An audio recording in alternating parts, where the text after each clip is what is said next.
If you only know Lady Gaga as a headline, costumes, memes, what did she wear this time? You're missing the real story. Because the biggest twist in Gaga's career is that the spectacle was never the point. The spectacle was the cover. Underneath it, a songwriter, a stage strategist, and a performer who built a system for surviving fame without losing her identity. You can see that system in how she frames eras. Her official live schedule is branded the MAYHEM Ball, signaling that the current chapter is designed as a full cinematic ride, not just a set list. That matters because Gaga isn't merely touring. She's returning to the arena as a director returns to a franchise, with a theme, a palette, and a promise that every scene will be bigger than the last. And then there's the album era behind it. A press release in January 2025 announced her seventh studio album, Mayhem, with a release date set for March 7th via Interscope Records. Even if you don't follow pop news, that one detail tells you something.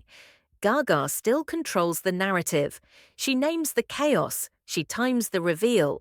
She invites the world to stare, and then she decides what the staring means. But here's the reason this biography holds viewers. Gaga's before versus now is extreme. Before, she was dismissed as a gimmick and mocked as too much. Now she's a proven musician and actor with major awards, a global fan community, and a public identity that's bigger than any single song. So how did it happen? How does a kid from New York become a superstar who can change faces, genres, and industries, and still keep people locked in? Tonight, we're telling Lady Gaga's story like a case file, not gossip, not fan fiction. A timeline of the moves that turned Stefani Germanotta into a cultural force. Think of each file as a short scene you can cut with archival footage, early piano clips, club stage photos, award show moments, and red carpet frames. We'll keep it grounded in what's documented, and we'll show you why certain scandal moments mattered. Not because they were shocking, but because they helped Gaga steer the conversation and protect her artistic control. Lady Gaga was born Stefani Joanne Angelina Germanotta on March 28, 1986, in New York City. New York is important here, not as a fun detail, but as an environment. It's a place that trains you to compete. It's loud, it's fast. If you want attention, you earn it.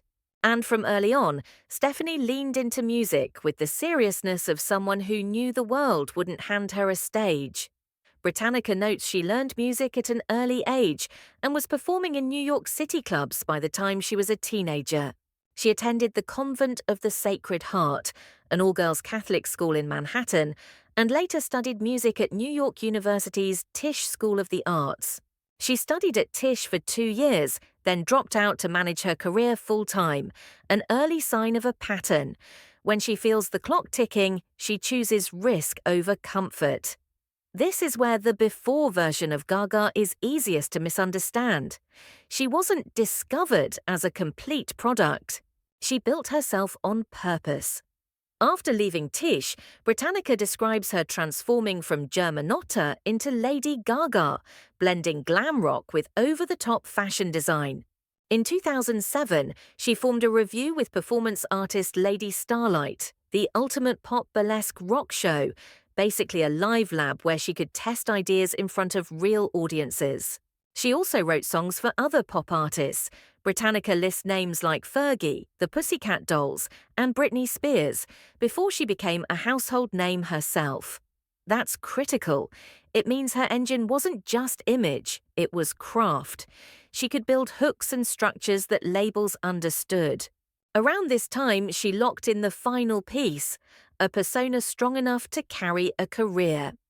Britannica notes her stage name was derived from Queen's Radio Gaga, a nod to theatrical performers she admired. She wasn't hiding behind a mask. She was building armor, something bold enough to survive the gaze of the public. Britannica points out that she modeled herself on theatrical performers like David Bowie in the Ziggy Stardust era, Freddie Mercury, and others who treated the stage as a place to become larger than life. It also notes that her fashion fused with up-tempo synthetic dance music and edgy theatrical performance to create sounds and visuals that were inseparable. This is why, even before the hits, she was already building a complete world: music, wardrobe, attitude, and story as one package. When that package finally reached radio, it didn't feel like a debut, it felt like an arrival. Then the industry bet arrived. In 2007, she was signed by Akon and Interscope Records. The file is opened. The world is about to meet Gaga. In 2008, Gaga released her debut album, The Fame, and her strategy hit the mainstream at full speed. Britannica notes the first single, Just Dance, spread through clubs and then climbed to #1 on the Billboard Pop Songs radio chart. Then she stacked hits. Poker Face, Love Game, and Paparazzi also reached #1 on that radio chart, making her the first artist in the 17-year history of that chart to score 4 #1s from a debut album. That kind of run doesn't happen by accident. Gaga delivered pop that was simple enough for radio and weird enough to feel new. But the real takeover happened in visuals. She made every performance a mini-movie: wigs, bodysuits, geometric silhouettes, built with her creative team, the House of Gaga. She understood something modern fame runs on: if people can screenshot you, they can't forget you.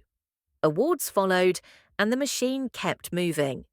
Britannica notes that in 2010, she toured to sold-out crowds, headlined Chicago's Lollapalooza, and played for a record 20,000 people at NBC's Today Show. She was named to Time's 100 Most Influential People list and was listed by Forbes among the world's most powerful women, then capped the year by being named Billboard's Artist of the Year.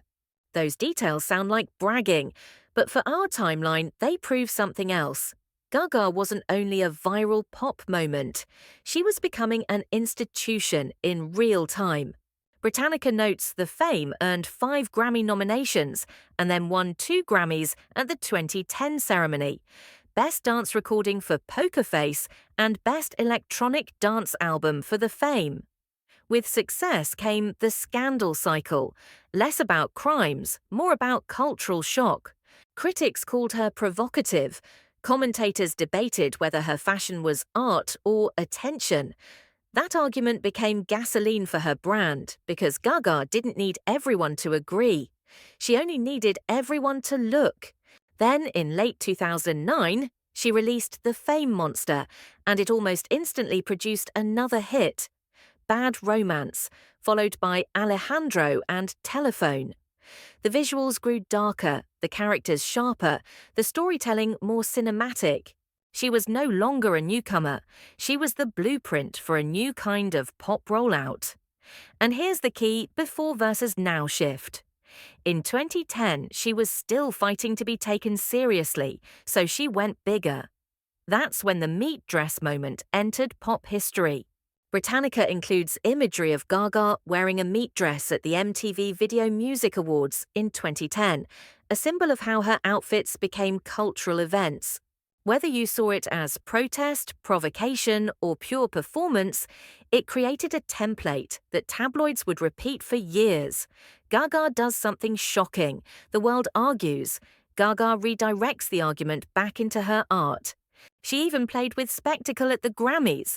Britannica recalls her arriving at the 2011 ceremony encased in a giant egg, and then winning awards that night for The Fame Monster and Bad Romance. This is why the early era matters. Gaga proved she could turn attention into trophies, not just clicks. But the next file changes the narrative, because the moment she could have stayed in shock pop forever, she pivoted to something more dangerous: meaning. In 2011, Gaga released Born This Way, an album that reached back to earlier eras for inspiration and made empowerment the headline.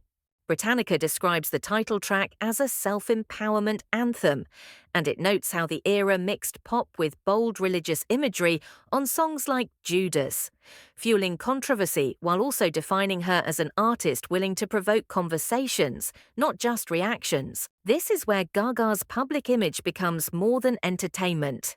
She builds identity as a shared language. She names her audience Little Monsters, not as a joke, but as a signal. You're not alone in being different.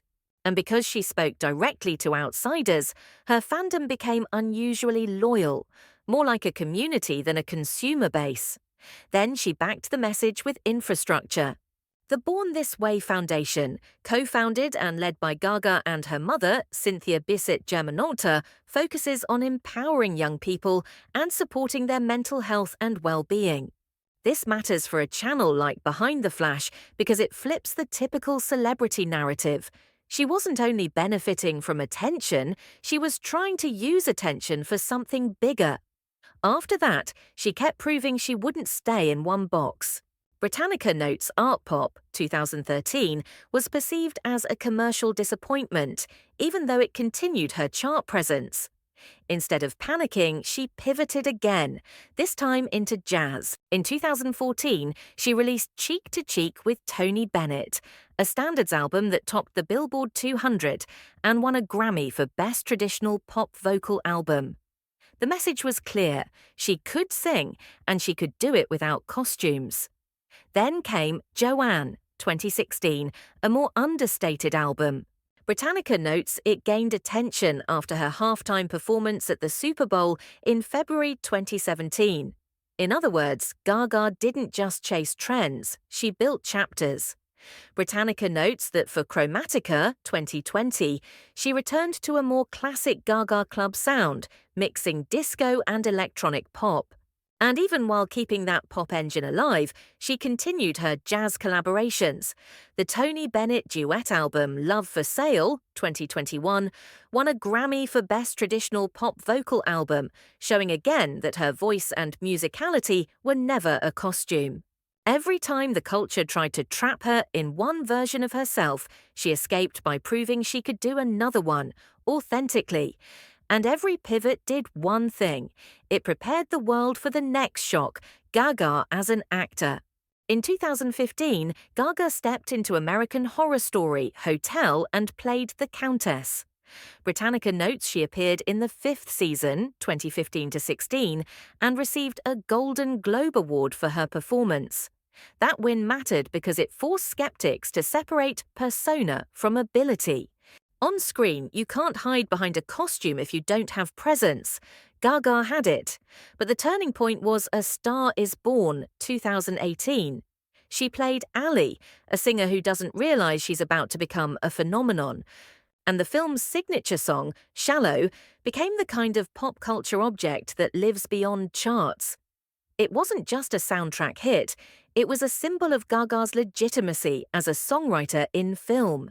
The Academy's official page for the 91st Oscars lists Shallow as the winner for Best Original Song, credited to Lady Gaga and Anthony Rossomando. That's a major shift from the early days when her credibility was constantly questioned. In the before era, people mocked her. In the now era, institutions validate her. And Shallow didn't just land at the Oscars. It also won Best Original Song at the Golden Globes, a reminder that Gaga's film work wasn't a side quest, it was a full takeover of another lane. From a storytelling standpoint, that's the moment her public image becomes almost impossible to parody. You can joke about outfits, but you can't joke away a performance that makes people cry or a song that wins the biggest awards in the industry. That's also why the scandal energy around Gaga changes over time. Early on, the conversation was, is she doing too much? Later, the question becomes, how does someone this famous stay this disciplined? That's the shift from spectacle to respect. After that, the line between pop star and actor blurred. She was no longer a celebrity visiting film, she was a performer with range. By this point, the narrative had flipped. Instead of, is she real? The question became, what can't she do? And that question sets up the final file. What Lady Gaga built over time isn't just a catalogue, it's freedom. In the modern era, Gaga's biggest power is choice. She can return to maximal pop, then disappear into a film role, then reappear with a tour name that sounds like a thriller. Her official schedule, calling it the MAYHEM Ball, isn't just marketing. It's her reminding you she still directs the frame. Britannica's updated biography notes that in 2025 she dropped Mayhem, describing hit singles like Abracadabra and Die With a Smile. And it adds that Die With a Smile, a collaboration with Bruno Mars released in 2024, won the Grammy for Best Pop Duo Performance in early 2025. Whether you're a fan or not, that detail is a clean fact. Decades into her career, she's still producing new chart moments and new awards. So what's the true before versus now lesson? Before, she had to scream to be heard. Now, she can whisper, and the world leans in. She earned that by building a repeatable method. 1. Create an era with a clear visual identity. 2. Attach the era to a sound people can't escape. 3. Accept that controversy will come and redirect it back into the work. 4. Then pivot before the world can lock you into a stereotype. That's why she's still relevant. Gaga doesn't survive fame by staying the same. She survives by staying intentional. And here's the final reason her biography works on YouTube. Gaga is a reminder that celebrity isn't only luck, it's endurance, it's craft. It's knowing when to shock, when to soften, and when to change the subject completely. For content creators, Gaga is also unusually editor-friendly. Her timeline is packed with public events that have clean visual proof: red carpets, award shows, iconic performances, press photos, music videos, and interview clips. That means you can build a high-retention documentary without guessing. You can show the receipts, then let the audience feel the transformation. And if you're wondering why our channel is called Behind the Flash, Gaga is the perfect example. The flashbulbs show the costume, the pose, the headline.